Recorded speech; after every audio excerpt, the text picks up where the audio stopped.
7,000 बेरोजगारी भत्ता का वायदा किया था, एक्सेप्ट करिए। और ये एक्सेप्ट करिए कि आप उसको नहीं दे पाए। एक्सेप्ट करिए कि आप 3 लाख का घर देने का वायदा किया था पूरे झारखंड में, आप नहीं दे पाए। एक्सेप्ट करिए कि आपने वायदा किया था कि 72,000 हम प्रत्येक परिवार को देंगे, 2,500 चूल्हा खर्चा देंगे, हम नहीं दे पाए और अभी फिर ठगने के लिए 1,000 रुपया लेकर के आ रहे हैं। एक्सेप्ट करना होगा उनको, एक्सेप्ट करके और वो अपने झूठ को स्वीकार करे और झारखंड से माफी मांगे। तो मतलब ये जो आखिरी कदम एक तरीके से आप लोगों ने उठाया कि सदन भले ही स्थगित हो जाए लेकिन आप लोग सदन से बाहर नहीं निकलेंगे, तो ये नौबत क्यों आन पड़ी? क्या आपको ये लग रहा है कि सरकार का 5 साल बीतने वाला है, पंचम विधानसभा का ये आखिरी सत्र है, अब समय नहीं है कि और समय दिया जाए? क्या आपको ऐसा लगता है? 100%। अब क्या समय बचा है? 2 दिन का समय बच गया है। आप जो है कुछ जवाब नहीं दे रहे हैं, आप सवालों से भाग रहे हैं। 5 साल की सरकार का हिसाब तो आपको देना होगा ना।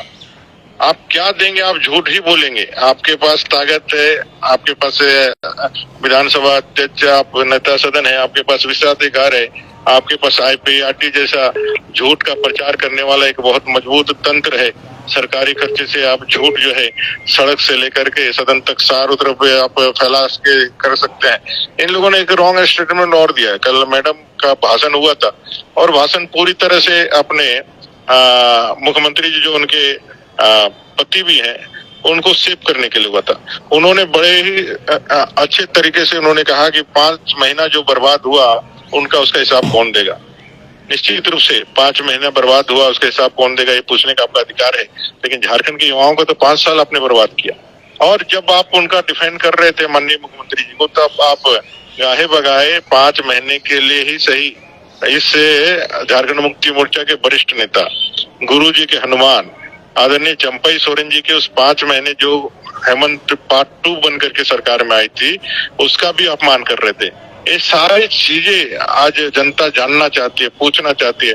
और हम लोग यही चाहते हैं कि अब सरकार कितना झूठ बोलेगी, कम से कम इसका झूठ का मुखौटा जो है उतर जाए और जनता देख ले कि ये फरेबी लोग हैं, ये झूठे लोग हैं, इनका आदिवासी प्रेम, इनका दलितों का प्रेम सब झूठा है। आज आदिवासियों की क्या स्थिति है, संथाल पुराना से पूरे झारखंड में डेमोग्राफी के चेंजेस हो रहे हैं। किस तरह से गाय बथान के होपनी मरांडी और दांदू हेमरोम को न्याय नहीं मिल रहा है। किस तरह से KKM कॉलेज के छात्र, आदिवासी छात्र, उनको न्याय दिलाने के लिए आंदोलन करते हैं तो उनको रात के अंधेरे में मारा जाता है। किस तरह से पुलिस जो है गोपीनाथपुर, तारानगर, इलाही नगर यहाँ पे लोगों के साथ अत्याचार अन्याय कर रही है। और इस सरकार जो है तुष्टिकरण और वोट बैंक की राजनीति का मोटा चश्मा पहन करके शांत बैठी हुई है। इन सारे विषयों का जवाब कौन देगा? इन सारे विषयों का जवाब आज झारखंड खोज रहा है। और हम लोग एक मजबूत विपक्ष के रूप में, एक अकाउंटेबल जवाबदेह विपक्ष के रूप में इस सरकार का ध्यान इस ओर ही आकर्षित करना चाह रहे हैं कि आप गंभीर बनिए और अपने जितने भी वायदे किए थे उस वायदे को याद करिए। आपको याद नहीं हो रहा है, हम याद करा रहे हैं और उन वायदे को याद करके आप स्वीकार करें। बावरी जी, आप बोल रहे हैं कि आप सरकार को याद दिलाना चाहते हैं उनके वायदे जो वो चुनाव के दौरान झारखंड की जनता से किए थे। सदन की कार्यवाही चलने के दौरान आप लोग जब यह कर पाने में सफल नहीं हो पा रहे हैं, जैसा कि आप ही बोल रहे हैं, तो अभी तो सदन की कार्यवाही चल नहीं रही है, वहां पे अंधेरा भी है। कैसे आपको लगता है कि अंधेरे में बैठ करके जो है आप एक मैसेज दे पाएंगे? हमको लगता है, हमको विश्वास है कि थोड़ी सी भी सही लेकिन सरकार के अंदर नैतिकता बची होगी, संवेदनशीलता बची होगी, झारखंड और झारखंडियों से प्रेम बचा होगा। अगर वो छोटा सा भी कहीं पे एक लॉ यदि उनके दिल के अंदर है, अगर उनके मन के अंदर है, तो निश्चित रूप से इस गंभीर समस्या के प्रति उनकी संवेदना जागेगी और वो इस विषय को लेकर के सदन में जनता का जवाब देगी। हम लोग इस उम्मीद के साथ इस सदन में जब कोई रास्ता नहीं बचा तब हम लोगों ने इस रास्ता को तैयार किया है। और इन लोगों ने, हम लोग जो भी आए हैं वो सदन में चुन करके आए हैं, जनता ने प्रतिनिधित्व दिया है तब इस सदन में बैठने के अधिकारी बने। और वो चुने हुए जो हमारे प्रतिनिधि हैं उनके लिए लाइट बंद कर देना, उनके लिए AC बंद कर देना, उनके लिए शौचालयों को बंद कर देना, कुछ देरों के लिए पानी पीने नहीं देना, बाहर नहीं निकलने देना, ये क्या दिखलाते हैं? हम कोई अवैधानिक काम तो नहीं कर रहे हैं। हम तो शांतिपूर्ण तरीके से लोकतांत्रिक मर्यादाओं के साथ यहाँ बैठे हुए क्या है, आपको बस आपके जो वायदे थे, जो फॉल्स कमिटमेंट था, उसको हम लोग याद दिलाने के लिए किए हैं। अभी क्या बिजली जला दी गई है? नहीं, बिजली हमारी जो है हॉल की कटी हुई है, एसी बंद है, एक बल्ब जो लगता है इससे जल रहा है, ये क्या कहते हैं इन्वर्टर से, उसी के साय में हम लोग हैं, लेकिन सारे विधायक डटे हुए हैं। कब तक रहेंगे आप लोग वहाँ? हम लोग यहीं रहने वाले हैं, यहाँ से जाने वाले नहीं है। मतलब कब तक? अब कल सदन चलेगा, अब सदन चलेगा, सदन जब तक चलेगा तब तक हम लोग हैं। कल मतलब कल भी बैठेंगे। मतलब आज पूरी रात आप लोग वहीं रहेंगे? आज रात पूरी रहेंगे, कल भी रहेंगे, परसों भी रहेंगे, जब तक सरकार का जवाब नहीं आएगा तब तक हम यहाँ नहीं। लेकिन मंत्री बन्ना गुप्ता से बातचीत हो रही थी मेरी, वो कह रहे हैं कि हर कुछ नियम से होता है। बावरी जी जिस हिसाब से बोल रहे हैं वो लग रहा है कि डिक्टेटरशिप करना चाह रहे हैं। हमेशा सदन का जो नेता है वो आखिरी में ही बोलते हैं। अरे हम तो कहाँ बोल रहे हैं आखिरी में नहीं बोलते हैं। हाँ, आखिरी में बोले, फॉल्स कमिटमेंट करके चले जाए, हर दिन हर रात। अब 5 साल से तो ही कर रहे हैं, हम तो ही कहना चाहते हैं कि आप लास्ट में बोल करके चले जाइएगा, फॉल्स कमिटमेंट करके चले जाइएगा। बाकी नेताओं से बुलवाइए, आप बुलवाइए, जो युवा कार्य विभाग का जिसका मंत्री है वो बताए, श्रम नियोजन का मंत्री बता रहा है तो भाई 5 लाख नौकरियों का क्या हुआ, 5,000 बेरोजगारी भत्ता का क्या हुआ बताए। बन्ना गुप्ता जी स्वास्थ्य मंत्री, जो पोषण सखी का क्या हुआ, जीएनएम का क्या हुआ, एएनएम का क्या हुआ, इन लोगों का जो आपने दिया था बताए। इरफान अंसारी जी, मनरेगा कर्मी कब ये होंगे, परमानेंट होंगे, अच्छा बावरी जी अपने जी। लोग बोल रहे हैं, मीडिया कर्मियों के बीच में भी चर्चा हो रही है कि अमर बावरी कल तो नेता प्रतिपक्ष बने नहीं हैं, अचानक से कल से क्या हो गया है? बहुत ही आक्रामकता के साथ आप सरकार पे हमलावर हैं। स्पीकर के साथ भी कल तीखी बहस हुई, आज पहली पाली में आप ही का वो मुद्दा छाया हुआ रहा। प्रदीप यादव ने कार्रवाई तक की मांग कर दी, आप पे विशेषाधिकार चलाने तक की भी मांग कर दी। क्या मतलब ये जो सामने चुनाव है वो ज्यादा उसको लेकर के दबाव में है और यही वजह है कि आप लोग ज्यादा आक्रामकता के साथ सरकार के खिलाफ हैं? देखिए, सरकार को 5 साल का मैंडेट मिला था, सरकार को पूरा समय मिलना चाहिए था अपना काम करने के लिए जी। सरकार जब जाने वाली है तभी हम लोग इससे का जवाब मांग सकते हैं, नहीं तो सरकार तो यही कहती है कि भाई हम लोग क्या कह सकते हैं। और यहाँ तक रह गई मेरी बात, तो मैं विधायक दल का नेता हूँ भारतीय जनता पार्टी का, और सभी लोगों ने मिल करके दायित्व दिया है। मैं अपने पार्टी के दायित्व का निर्वहन कर रहा हूँ और झारखंड के जनता का जो अधिकार है उसका प्रतिनिधित्व कर रहा हूँ। मैं सीधे तौर पे झारखंड की जनता, क्योंकि इस सदन ने झारखंड की उम्मीदों और झारखंड की आकांक्षाओं को पूरा करने में अपने को अक्षम पाया है। इसने सारे झारखंड के विषयों को दरकिनार किया है। ये लगातार हम लोगों ने चुप रह करके इनके सारे बने के तानाशाह और सारी चीजों को हम लोगों ने सहा है। अब आखिरी समय में भी सहना एक गुनाह हो जाएगा, ऐसा मुझे लगता है।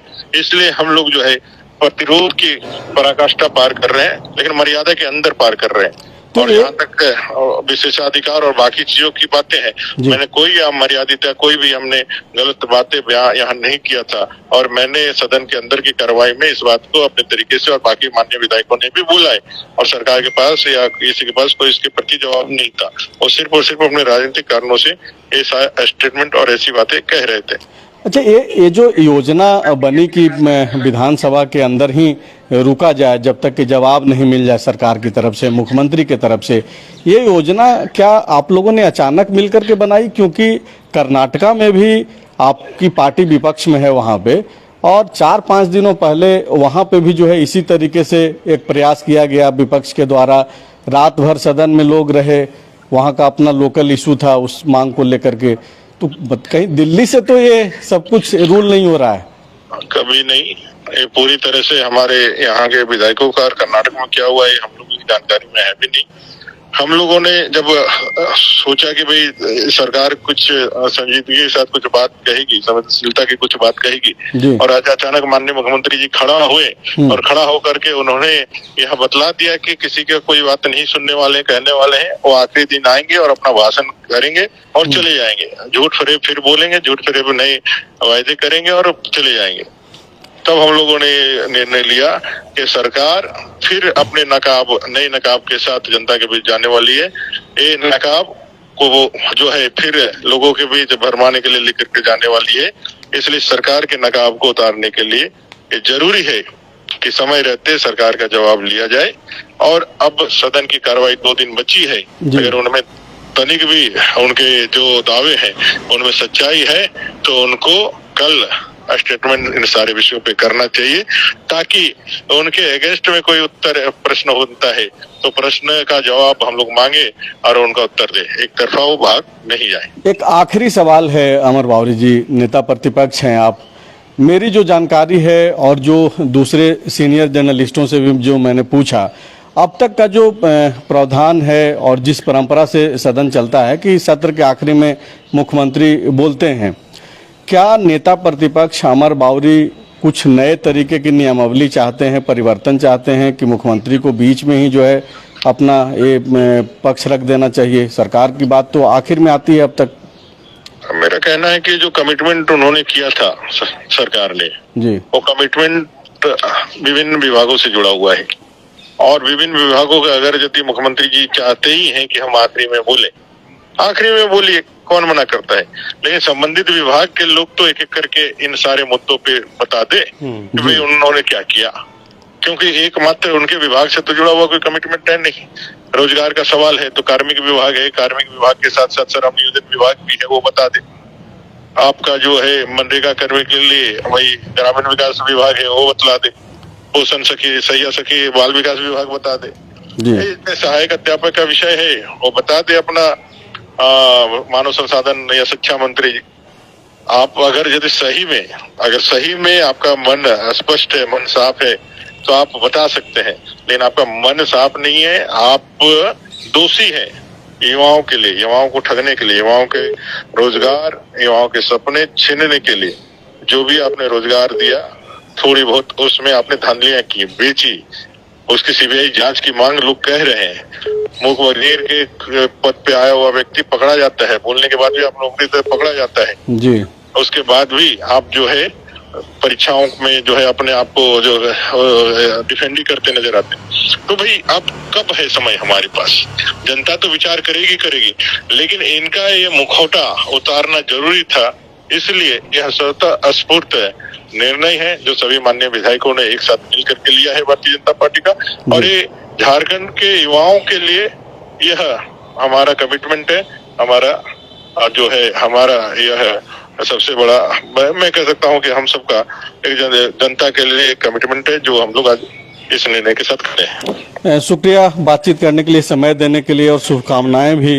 अंधेरे में आपको पूरी रात काटनी है। अमर बावरी नेता प्रतिपक्ष को आप सुन रहे थे, समझ रहे थे, यह साफ बोल रहे हैं कि सरकार की मंशा साफ नहीं है।